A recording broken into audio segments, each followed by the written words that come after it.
Halo babyku, I'm back. Aku Dana Rahman, senang banget akhirnya balik lagi di Baby Talk, Bebas Bicara Talk, your safe platform to talk. Setelah kemarin di take over sama Mbak Baby ya, sekarang aku mengambil alih kendali. Oke, hari ini kita akan ngomongin soal Yogyakarta Principle, prinsip 1 yaitu hak atas penikmatan HAM secara universal. Apa sih hak atas penikmatan HAM secara universal itu? Itu mengacu pada prinsip bahwa setiap individu itu memiliki hak untuk menikmati HAM atau hak asasi manusia tanpa diskriminasi atau pengecualian secara universal. Nah, ini berarti bahwa hak-hak tersebut berlaku untuk semua orang tanpa memandang ras, agama, gender, atau faktor-faktor lainnya, termasuk pastinya identitas gender dan orientasi seksualnya. Nah, CRM atau Crisis Response Mechanism mendokumentasikan bahwa ada 204 kasus diskriminasi dan kekerasan sejak 2021 sampai dengan Oktober 2023. Ditambah lagi ada Litbang Kompas 2022 yang menemukan bahwa diskriminasi hak atas proses hukum yang dilatar belakangi oleh gender ada sebanyak 9,5% karena transgender dan 3,6% karena orientasi seksualnya. Nah, Koalisi Nasional Kelompok Rentan Anti Diskriminasi atau KAIN mendesak pemerintah untuk segera membuat rancangan undang-undang atau RUU anti diskriminasi yang komprehensif untuk melindungi mereka atau dalam hal ini adalah kita semua dari diskriminasi dan kekerasan yang semakin meningkat setiap tahunnya terutama di Indonesia. Nah, di studio kali ini kita udah kedatangan tamu dari CRM atau Crisis Response Mechanism yaitu Rizka Carolina yang kita akan ngobrol. Hai Rizka, hai. Apa kabar? I'm good. Long time no see, not Iya. too bad, thank you. Kan oke, Rizka sekarang aktif di CRM berarti kan? Iya. Atau Crisis Response Mechanism. Bener. Boleh diceritain nggak di CRM tersebut kerjanya ngapain aja sih? Ya, aku di CRM sebagai sekretariat koordinator, yang mana CRM itu sendiri fokusnya adalah koordinasi dan mobilisasi sumber daya untuk pencegahan dan penanganan krisis yang terjadi berbasis SOGI-SC-nya. Gitu.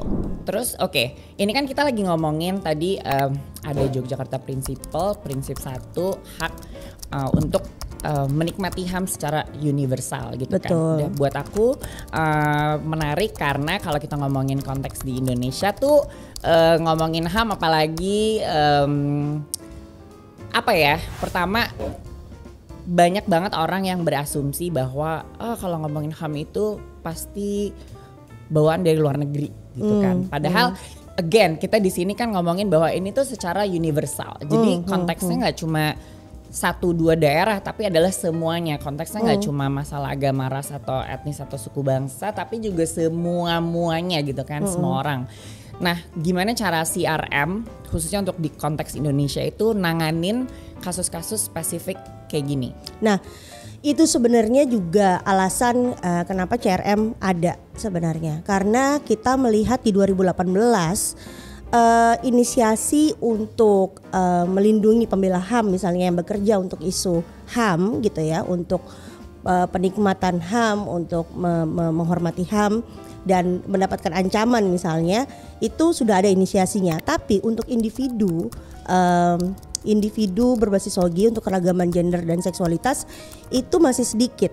Padahal teman-teman kita di luar sana dengan keragaman gender dan seksualitas itu banyak yang mengalami diskriminasi langsung dan juga kekerasan terhadap mereka. Ya boro-boro ya Nek, kalau ngomongin soal HAM kita yang universal ini gitu ya, hak untuk hidup yang menjadi dasar kita aja itu sulit banget untuk didapatkan oleh teman-teman yang keragaman gender dan seksualitas. Untuk berapa banyak sih kita ngomongin berapa banyak sih transpuan yang lulus kuliah misalnya gitu dan mengamini identitasnya misalnya, atau berapa banyak teman-teman yang misalnya lesbian begitu dan mengakui dirinya lesbian gitu dan mendapatkan haknya dalam hal kesehatan misalnya, atau masih banyak lagi misalnya ke dalam hal kesehatan aja yang dari dulu sampai sekarang ngomongin soal HIV prevention gitu ya, yang namanya zero discrimination itu masih sulit banget untuk dipenuhi karena masih banyak yang diskriminatif. Contoh aja nih, paling singkatnya aja kalau kita ngomongin soal HAM yang universal, hal yang paling mendasar yang mungkin teman-teman lebih mudah memahaminya ya, HAM barang apa ini gitu. Kita ngomongin soal aku punya asma dan aku harus minum obat setiap hari gitu loh. Tapi stigmanya nggak pernah segede itu sama teman-teman yang ODA atau ODIF misalnya gitu loh.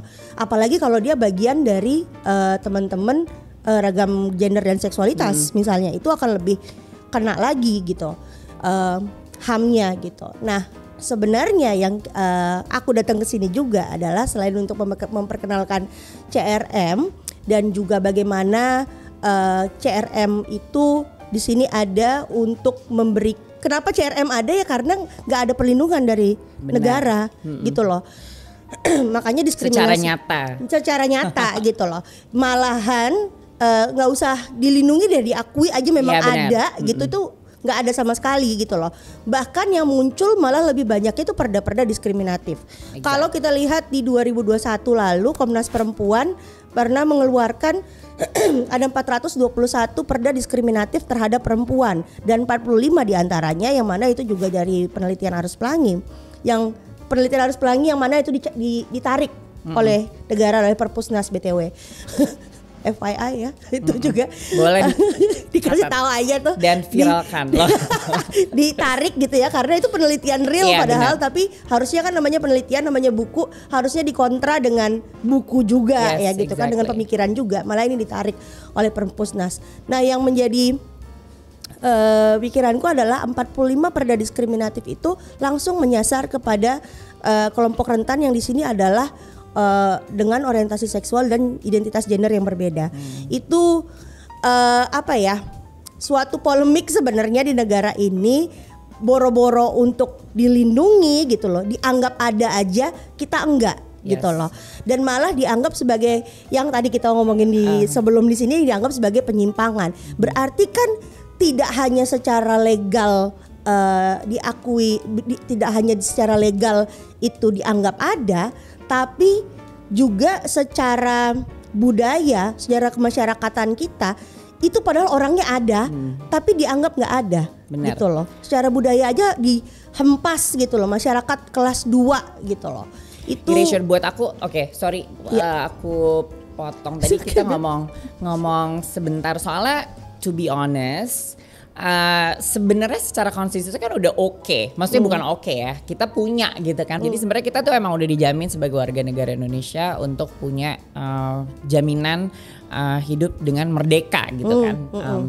Cuman again yang mana gitu kan, yang mana penduduk Indonesia yang dilindungi, yang mana yang didiskriminasi atas nama melindungi orang negara Indonesia lainnya. Nah buat aku again tadi kita juga udah bahas waktu off air sebentar bahwa banyak banget sekarang di sini tuh bukan wacana ya, cuman kayak jadinya tuh frase-frase di mana iya kita itu Indonesia itu menghargai perbedaan tapi bukan penyimpangan. Nah buat aku to be fair, I am a little bit frustrated apalagi ketika kita ngomongin kayak HAM secara universal, tapi untuk mendefinisikan itu aja tuh kita gagal gitu. Jadi kayak apalagi buat teman-teman ragam gender dan seksualitas termasuk aku sendiri itu dan cukup ya gitu banyak dari kita.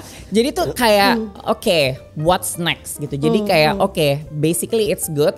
Tapi untuk untuk punya de facto undang-undang anti diskriminasi yang udah sedikit kita bahas tadi di depan itu apa sih gitu sebenarnya yang harus kita mungkin usahakan atau upayakan supaya mereka tuh ngerti bahwa ya asumsi mereka dan mereka akhirnya punya pemahaman ya bahwa yang kalian lakukan itu diskriminatif gitu. Ngerti gak sih? Kayak bahwa memang HAM itu harus secara universal, ngerti gak sih? Kayak sebenarnya balik lagi kita ada namanya hukum dan ada yang namanya budaya hukum gitu loh. Yang budaya hukumnya ini juga harus diubah, budaya kita juga harus diubah gitu. Sayangnya yang tadi juga Adena sudah sebut bahwa ada cukup baik katanya gitu kan, setiap orang tidak boleh untuk didiskriminasi gitu kan, ada dalam undang-undang HAM, di Undang-Undang Dasar kita disebutkan demikian gitu. Akan tetapi permasalahannya adalah di nomor 2, di pasal nomor 2-nya kalau tidak salah di Undang-Undang HAM. Yang permasalahan hukum kita adalah kalau tidak disebutkan apa saja, siapa saja yang termasuk dalam kelompok rentan itu, maka dia akan sulit untuk diakui di negara ini gitu loh. Jadi karena nggak jelas. Karena nggak jelas statusnya gitu loh. Walaupun di ujungnya ada status lain yang diakui gitu loh. Tapi kalau tidak disebutkan dalam nomenklatur manapun, maka ini akan dianggap tidak ada gitu loh. Sayangnya seperti itu di negara kita gitu loh. Jadi sebenarnya dengan kita menginisiasi ini nanti legislasi anti diskriminasi yang komprehensif, tolong didukung ya teman-teman di rumah ya untuk RUU penghapusan diskriminasi yang komprehensif. Itu harapannya tidak hanya mengubah hukum tapi juga mengubah budaya kita hukum, gitu loh. Ya. Contohnya aja kita ngelihat undang-undang TPKS. Undang-undang TPKS, sebelum ada undang-undang TPKS, jokes yang seksis, pelecehan seksual itu adalah hal yang wajar di Indonesia gitu loh. Tidak ada yang menganggap bahwa oh itu kenapa, itu kan hanya nggak kenapa-napa, ngebiasa aja gitu loh. Canda Canda aja itu juga gitu. itu apa namanya? Itu kan pujian dong sebenarnya kalau lo gitu. cantik whatever gitu. Kalau misalnya di apa namanya dipanggil di jalan, assalamualaikum gitu, iya kan itu nggak dianggap sebagai pelecehan gitu loh. Itu nggak dianggap sebagai suatu kejahatan. Nah itu bukan dianggap sebagai kekerasan seksual. Tapi jika itu diformulasi dalam hukum, harapannya tidak hanya merubah legalitas kita saja, tapi juga budaya kita itu juga berangsur berubah. Dan itu terlihat gitu loh, banyak dari perusahaan-perusahaan sekarang ataupun dari organisasi-organisasi yang sudah memiliki SOP kekerasan seksual. Ada dari kampus-kampus sekarang yang sudah memiliki SOP kekerasan seksual gitu loh. Dan harapannya ke depan jika kita juga bisa mengubah legalitas dari suatu hukum gitu ya, harapannya kita juga bisa mengubah budaya hukum kita. Yang kita inginkan di sini adalah bukan, tadi Diana juga udah menyebutkan bahwa KAIN gitu ya, koalisi nasional kelompok rentan anti diskriminasi ini adalah terdiri dari 46 organisasi masyarakat sipil yang tidak hanya dari kelompok SOGI gitu ya, atau kelompok keragaman gender dan seksualitas, tapi banyak dari penghayat kepercayaan, agama minoritas, masyarakat adat, populasi kunci misalnya, yang bersama-sama kelompok rentan, tapi secara implementasi secara implementasi itu kurang untuk diberikan haknya atau tidak ada sama sekali. Itu sebenarnya yang kita harapkan ada perbaikan hukum gitu loh. Kita nggak bisa sebagai masyarakat yang dinamis hanya mengharapkan ya udah cukup, kalian mau apa lagi, kita nggak bisa hanya sampai di sini gitu loh. Masyarakat yang dinamis itu adalah masyarakat yang progresif dan maju ke depan. Dan kalau mau maju ke depan maka kita harus lebih baik lagi memperlakukan sesama manusia lah. Benar. Seperti itu. Terus kalau misalkan aku boleh tahu lagi nih, anggap aja aku orang bodoh ya yang tidak tahu apa-apa soal RUU anti diskriminasi ini terutama. Kira-kira apa ya? Kadang-kadang kalau kita ngomongin undang-undang gitu kan, kita selalu mengacu ke konstitusi yang lebih tingginya gitu, atau kayak ada sebuah prinsip yang memang dijadikan landasan gitu kan. Kalau obviously we live in Indonesia, terus Pancasila gitu kan, UUD 45 Pancasila. Nah di saat kita mendesain si undang-undang anti diskriminasi ini yang udah dikerjain sama CRM juga kan pastinya, kerangka acuannya itu mengarah kemana sih gitu. Soalnya kan yang aku tahu ya, secara dari lapangan our social norm is religious norm gitu, dan baik lagi religious normnya adalah religious norm agama tertentu atau agama mayoritas biasanya. Jadi dan itu yang biasanya bikin bikin paradoks gitu ya, maksudnya kayak selalu jadi polemik akhirnya, ini tapi ini gitu, yang terjadi juga dengan RUU PKS kan. Nah gimana cara kita supaya making sure that it is what it is, dan ini memang pada akhirnya nanti dari desain sampai udah jadi gitu ya, selalu prosesnya memang benar-benar mengacu untuk HAM secara universal itu. Betul sekali. Nah sebenarnya kenapa kita harus mendukung sebenarnya untuk legislasi anti diskriminasi yang komprehensif? Karena dengan yang ada saat ini kita punya 63 undang-undang ya yang ada kaitannya dengan kelompok rentan dan ada juga yang menyebutkan tentang diskriminasi. Tapi dari 63 itu nggak ada satupun yang benar-benar jalan gitu loh. Harapannya lagu lama semuanya gitu. Jadi harapannya kita nih dengan kita punya satu RUU penghapusan diskriminasi yang komprehensif itu semua, tidak hanya kelompok rentan tapi semua orang yang mengalami diskriminasi itu bisa untuk mendapatkan haknya gitu loh. Dan FYI di dalam RUU ini nanti kita tidak hanya fokus pada pidana tapi lebih kepada restitusi, ganti rugi dan kompensasi gitu loh. Itu yang penting gitu loh. Kalau kita sebagai kelompok rentan nih, kalau keragaman gender dan seksualitas, kalau kita didiskriminasi bisa kaya raya Bun. Kalau setiap ini ganti-ganti rugi, aduh kayaknya gue udah punya pesawat jet deh. Oke, boleh juga nih, ide bagus. Ide bagus, tapi itu dia untuk mengubah suatu masyarakat gitu ya. Memang harus butuh suatu legalnya gitu loh. Kita butuh ini gitu loh. Dan sampai saat ini sih kita belum pernah ngelihat ada undang-undang yang benar-benar melindungi semua orang gitu ya dari diskriminasi. Tadi yang Dena bilang juga ngomongin soal iya, karena kan kita ngomongin soal ya perbedaan tapi bukan penyimpangan gitu loh. Hal konsep kecil aja yang namanya yang mereka lakukan itu adalah ya kita menerima perbedaan tapi bukan penyimpangan. Hal kecil kayak gitu aja tuh diskriminatif loh. Exactly. Itu aja nggak dimengerti sama masyarakat Indonesia bahwa itu adalah diskriminasi. Benar. Diskriminasi langsung ucapan di negara-negara lain ya itu yang sudah memiliki legislasi anti diskriminasi, contohnya seperti Afrika Selatan misalnya, kalau tidak salah kalau di Asia Timur tuh ada Jepang, ada UK dan lain sebagainya, yang namanya prinsip non diskriminasinya itu benar-benar ditegakkan dan melindungi semua orang gitu loh. Dan itu bahkan ada hukuman yang rehabilitatif gitu loh kepada masyarakat kita untuk menjadi masyarakat yang jauh lebih manusiawi gitu. Ya balik lagi sih harus tetap mereka punya edukasi ya.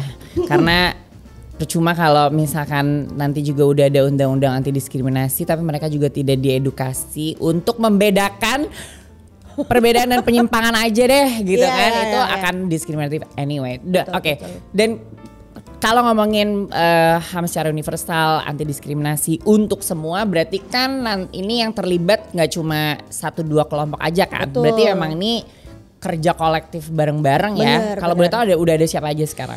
Tadi aku udah bilang sekitar ada 48 organisasi masyarakat sipil, dari masyarakat adat, penghayat kepercayaan, minoritas agama, terus juga dari populasi kunci, terus juga keragaman gender dan seksualitas tentu saja, ada juga dari buruh, perempuan dan lain sebagainya. Jadi emang semuanya gabung jadi satu yang merasa memang perlu nih kita untuk mendorong ini. Kira-kira gitu akan kerjasama atau kolaborasi dengan yang emang udah mayoritas atau enggak? Do you think it's needed? Tentu dong, kita juga sekarang ini lagi berusaha ya, karena kita kan sekarang sudah punya naskah akademiknya nih gitu loh, dan juga sudah sowan gitu ke beberapa daerah untuk minta dukungan juga.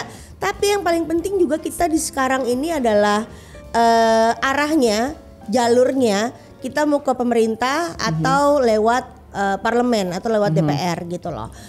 Dan yang namanya KAIN, Koalisi Nasional Kelompok Rentan Anti Diskriminasi ini tidak hanya bergerak di legislasi saja gitu loh. Tapi kita juga bergerak dari segala sisi.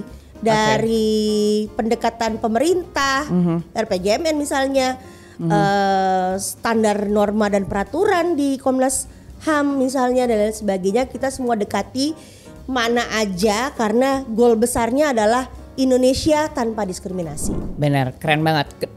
The reason why I ask that question itu justru menurut aku pribadi ya, this is just my opinion, untuk membuat undang-undang anti diskriminasi yang komprehensif sesuai rencana memang benar-benar melibatkan semuanya. Jadi emang like we all have to come together collectively untuk setuju, to agree dalam satu hal, yaitu dalam hal ini stop diskriminasi apapun itu bentuknya gitu. Jadi mau minoritas, mau mayoritas, mau dari berbagai macam aspek, kita perlu maju bersama dan bekerja bersama to make this happen. Otherwise, it's going to be another wacana dan pepesan kosong. Betul, dan buat harapan kalau boleh bilang juga Dena, kalau bisa jangan cuma jadi wacana karena sudah banyak banget yang namanya diskriminasi kan. Kalau kecil itu ya pembedaan antara kamu duduknya di pojokan aja gitu, kita udah nggak temenin gitu kan. Itu juga ada diskriminasi. Tapi makin jauh itu bisa menjadi suatu hate crime. Yes. Yang mana sudah terjadi sebenarnya ya gitu. Sekarang kita tinggal membuktikan aja kepada negara bahwa kekerasan dan tindakan-tindakan kekerasan yang dialami oleh terutama untuk keragaman gender dan seksualitas itu memang terjadi, dan kalau tidak ada ini untuk perlindungannya itu akan sulit sekali diberantas gitu ya. Karena teman-teman yang menjadi korban itu sudah banyak banget, apalagi teman-teman. Ya apalagi itu kan tadi 204 kasus diskriminasi cuma dalam rentang waktu. Kalau mau ceritain gorinya itu lumayan gore, ya gitu yang terjadi. Horor jadinya. Horor gitu, dan itu kadang bener-bener orang bisa sejahat itu gitu loh, karena yang itu stigma dan diskriminasi. Benar, yang dan juga gagal paham kan. Dan aku kalau boleh satu hal lagi aku mungkin tambahin, selain diskriminasi sebenarnya ada bentuk lain dari diskriminasi, yaitu favoritism. Jadi kayak kita I think it's, I don't know ya, just one point to ponder, diskriminasi, but then again ada sense of favoritism yang mungkin juga kita nggak sadar kita lakukan itu, dan itu kan bentuk diskriminasi juga. Mungkin itu juga bisa jadi salah satu poin konsiderasi buat nanti RUU anti diskriminasi ini supaya lebih komprehensif. But yes, I think it's a really good discussion actually. It's very fruitful. Yogyakarta Principle. Jadi sebenarnya Yogyakarta Principle tuh kenapa namanya Yogyakarta Principle? Jadi sebenarnya waktu dulu gitu, nggak dulu banget sih, tapi di Yogyakarta tuh para pakar HAM dan juga hukum itu udah berkumpul untuk membahas prinsip-prinsip atau prinsip-prinsip dasar untuk hak asasi manusia, dan itu disebut dengan Yogyakarta Principle. Nah, yang prinsip yang kita bahas hari ini adalah prinsip 1, yaitu hak atas penikmatan HAM secara universal, yang tadi udah kita singgung juga bahwa setiap orang berhak untuk menikmati hak asasi manusia tanpa diskriminasi dan pengecualian, terutama berdasarkan ras, agama, gender, termasuk orientasi seksual dan identitas gendernya. True. Oke, kalau gitu sekarang kita masuk ke segmen berikutnya. Kita akan main games. Gimana Rizka? Are you ready? Ready to play games? Oke, jadi gamesnya adalah ada games ya. Gitu sambil inilah kita play dikit ya, biar nggak serius-serius banget, biar nggak kusut-kusut amat. Di samping kamu udah ada jar atau toples yang isinya adalah kertas-kertas yang berisikan kata-kata kunci atau kalimat-kalimat kunci yang nantinya akan silakan kamu pilih. Dan nanti kita di sini anti gula. Nggak boleh gula, nggak bercanda. Iya, jadi silakan dibuka dan dipilih, diambil, dan silakan kamu baca. Nanti kamu pilih 3. Tapi kita coba ambil yang pertama dulu ya. Satu dulu, satu-satu. Kok nyangkut? Udah ada yang nyangkut aja, cepet. Kita undang-undang hukum pidana. Oke, KUHP. Iya, bosan banget sebenarnya ngomongin ini. Bosan banget jujur, tapi you know it's part of our life. Iya. Jadi gimana? Menurut kamu, aku mungkin juga kasih pemancing dikit. Menurut kamu dengan KUHP yang ada sekarang, dengan konteks HAM secara universal, apakah sudah berjalan atau ada yang bisa I don't know. Kalau dibilang ada yang sudah berjalan dalam revisi KUHP yang baru, tentu saja tidak ada yang ideal ya, masih perlu perbaikan gitu ya, masih ada potensi-potensi dampak yang akan terjadi kepada kelompok rentan, tentu saja.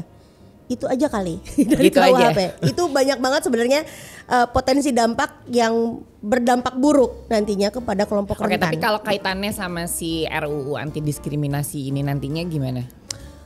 Apakah akan kayak overlap atau ini justru bisa saling membantu atau gimana? Mungkin your plan untuk mengintegrasikan keduanya? Sebenarnya tidak akan saling berkaitan sihnya ya, karena untuk legislasi anti diskriminasi lebih kepada melindungi, sedangkan untuk KUHP lebih kepada menghukum pelaku pidana begitu. Oke. Tapi kan kalau misalkan yang ini sorry aku nanya, kalau misalkan kayak ibaratnya yang si pelaku diskriminasi itu apakah akan dihukum pidana atau tidak? Apakah akan masuk atau tidak? Jikalau terjadi sampai pada ada namanya sistemnya itu rabat sistem, yang mana kalau misalnya nantinya pelaku diskriminasi itu sampai terjadi misalnya hate crime pada ini pembunuhan misalnya kepada berbasis kebencian gitu. Itu mungkin akan menjadi suatu pidana. KUHP. Ya berarti sebenarnya ada kan? Ada kaitannya tentu saja. Terima kasih. Boleh diambil yang berikutnya? Terima kasih. Kayak ini ya mau pageant Miss Universe. Baik. Miss RUU anti diskriminasi 2024. Akan saya jawab dengan bahasa daerah. Silakan. Jangan dong. Situasi politik nasional 2024. Bleak ya. Aduh. Boleh cabut aja gak kalau gitu? Gimana ya? Kalau masih dengan kaitannya terhadap RUU anti diskriminasi yang komprehensif, kami masih sangat optimis. I see. Ya, good. Untuk RUU ini masih berjalan, gitu ya. Justru karena yang sekarang pemerintahan yang sekarang perlu untuk membuktikan dirinya adalah baik, gitu. Ini loh ada yang baik, pick up dong gitu. Oke. Harapannya sih gitu. Oke. Buat aku ini cukup interesting. Kenapa? Obviously situasi politik 2024 nggak cuma nasional, I think also internasional juga quite menarik gitu ya. Untuk apalagi untuk kita perhatiin. Cuman again karena politik di 2024 ini mungkin kita akan mengalami suatu perubahan dan actually curious sih akan ke arah mana, dan I think it's also our responsibility, tanggung jawab kita juga untuk ikut kontribusi mengarahkan atau setidaknya berupaya gitu ya. Untuk you know ini loh kasih aspirasi bahwa ini kita I think it's good untuk begini. Baik. Oke, I guess we'll see. Iya, we'll see. Mudah-mudahan kita berdoa. Kita berdoa masal deh kalau gitu. Oke, next. Yang terakhir, silakan diambil dan dibaca.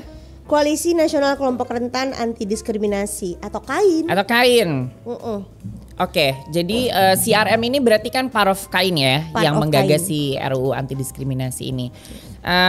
Jadi se-urgent apa dan sejauh apa KAIN ini udah kerja? Kalau boleh misalkan kayak udah berapa persen atau enggak, mungkin ada target kira-kira di tahun sekian, kan ini I don't know, kita bakal ada di tahun ini kan akan handover and then mungkin it takes time right, obviously. Jadi kira-kira kedepannya plannya apa? Harapannya sih di 2025 itu bisa masuk prolegnas ya. Jadi kita akan berjuang 2025 sampai 4 tahun ke depan gitu.